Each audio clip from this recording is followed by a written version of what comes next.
তিনটা আযাব হবে। আল্লাহ রাসূল বলেছেন ইয়ামুতু যালিলান, যখন সে দুনিয়া থেকে চলে যাবে আল্লাহ রাব্বুল আলামিনের নির্দেশে আজরাইল মাথার উপর আসবে। আর যদি সে বেনামাজি হয় তাহলে তার জন্য এক নম্বর আযাব হলো সে মারা যাবে লাঞ্ছিত অবস্থায়। নাউযুবিল্লাহ। কি অবস্থায়? লাঞ্ছিত অবস্থায়।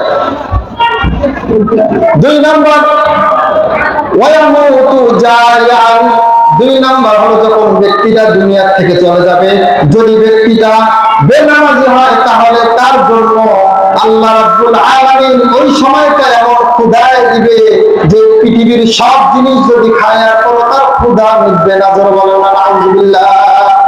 তিন নম্বর ওয়ায়ামুতু আতশানান, যখন বেনামাজি ব্যক্তি দুনিয়া থেকে চলে যাবে আর তার সামনে আজরাইল আলাইহিস সালাম চলে আসবে, তখন তার অবস্থা হবে সে হবে পিপাসার।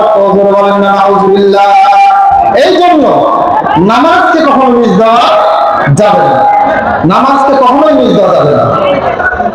এরপরে বলেন যখন মৃত্যুবরণ করলো এরপর ওই ব্যক্তি কবরে যাবে, এরপর তিনটা আযাব আসবে। কয়টা আযাব?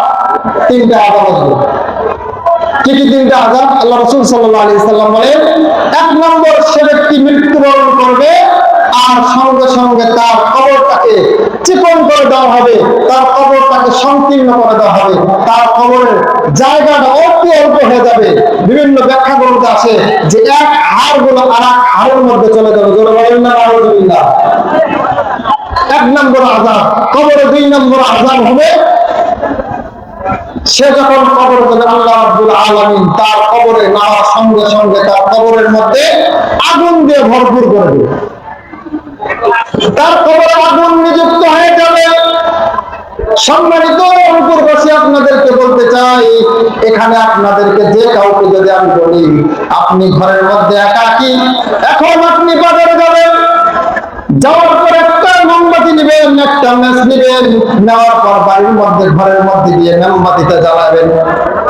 জ্বালানোর পর আপনি 1 মিনিটের জন্য ওই মোমবাতির আগুনের মধ্যে হাতটা দিয়ে রাখবেন। পারবেন কি পারবেন না?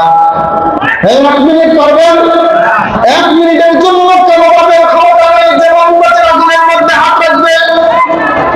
দুনিয়ার সামান্য এত অল্প আগুনের তাপের কারণে যদি আপনি 1 মিনিট রাখতে না পারেন, আল্লাহ রাব্বুল আলামিন বলেন দুনিয়ার মধ্যে যে আগুন আমি আল্লাহ রাব্বুল আলামিন দিয়েছি এই আগুন কাল কিয়ামতের আগুনের থেকে 70 গুণ কম করে দিয়েছি। কোন 70 গুণের 1 ভাগ আমি দুনিয়ায় পাঠাইছি আর বাকি কোন 70 ভাগটা আমি জাহান্নামের ময়দানে রেখে দিয়েছি। জোরে বলেন নাউযুবিল্লাহ। সম্মানিত ভাইরা আমার, এই জন্য বলতেছিলাম রাসূল সাল্লাল্লাহু আলাইহি সাল্লাম বলেছেন যখন ব্যক্তি কবরের মধ্যে চলে যাবে তার অবস্থা হবে 2 নম্বর আযাব তার জন্য শুরু হয়ে যাবে। কবরের মধ্যে আগুন হবে, সে ব্যক্তি কোনো আরাম পাবে না। 3 নম্বর হবে যখন ওই ব্যক্তি কবরের মধ্যে যাবে তখন তার কবরের মধ্যে আল্লাহ রাব্বুল আলামিন একটা বিষধার সাপ নিযুক্ত করবেন। যারা বলেন না নাউযুবিল্লাহ। একটা বিষধার সাপ আল্লাহ রাব্বুল আলামিন তার জন্য নিযুক্ত করে দিবেন। আল্লাহ রাব্বুল আলামিন নিযুক্ত করে বলবেন, ওই বান্দা দুনিয়া করে মুয়াজ্জিন সাহেব 5 বার ডাকাইছেন হাইয়া আলাস সালাহ,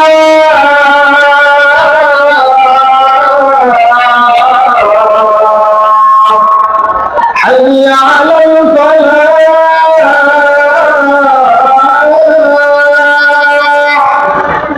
ফজরের সময় ডেকেছে তুমি মসজিদে আসো নাই, জোহরের সময় ডেকেছে তুমি মসজিদে আসো নাই, আসরের সময় ডেকেছে তুমি মসজিদে আসো নাই, মাগরিবের সময় তোমাকে ডাক দেওয়া হয়েছে তুমি মসজিদে আসো নাই, ইশার সময় ডাক দেওয়া হয়েছে মসজিদে আসো নাই।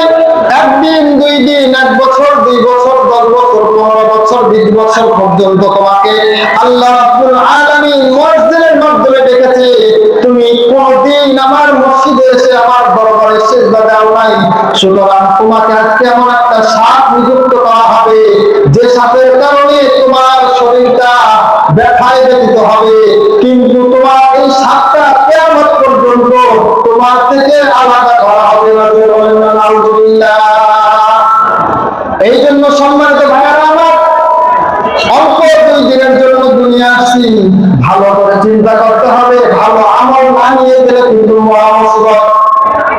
এই জন্য কে কে চাই যে আমরা দুনিয়ায় থেকে ভালো আমল করে জান্নাতে যেতে, কে কে চাই? 2টা হাত করে দেখান, লিল্লাহি তাকবীর। আর বড় লিল্লাহি তাকবীর। আমার মনে